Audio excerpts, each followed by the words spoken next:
লাখ টাকা লাগবে বলেছে ডাক্তার, তুই তাড়াতাড়ি আয় মা। 2 লাখ না, দাঁড়া যাওয়াচ্ছি। কি হরে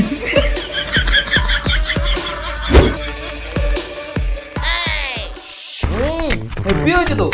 কি হরে তরকারিতে তো আমি নুন দিইনি, আপনার দেওয়াতে ব্যালেন্স হয়ে গেছে।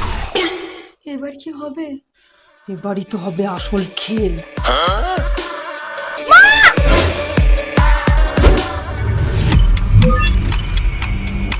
হার্ট ব্লক আছে, এক্ষুনি অপারেশন করতে হবে, নাহলে কিন্তু বাঁচাতে পারবো না।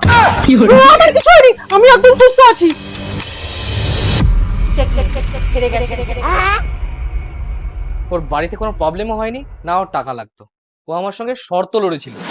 যদি আমার পরিবারে কোনো প্রবলেম হয়, না তোমার মা তোমাকে হেল্প করতে দেবে, না আমাকে যেতে দেবে। হতেই পারে না। তাহলে লাগাও শর্ত। আর আজকে যা হয়েছে সবই ওর প্ল্যান ছিল। কি হরে কি দিমাগ তো, পুরো চেসের চাল চেলেছো। সংসারের খেলাও চেসের থেকে কম কিছু না। আরে চেস খেলার আমিও ভীষণ চেষ্টা করি, কিন্তু কিছুই বুঝি না। আরে ওরকম ভাবে হবেও না, তুমি ডুওলিঙ্গোতে ফোনেই চেস শিখতে পারবে, যেমন পাজলস, মিনি গেম, তারপরে দেখবে তোমার দিমাগ অটোমেটিক্যালি চলবে। আর হ্যাঁ, চেস খেলা হোক বা সংসার চালা, জিতবে তখনই যখন শিখবে। তো আমার অ্যাবাউট সেকশনে লিংক দেওয়া আছে, যাও গিয়ে ডাউনলোড করো।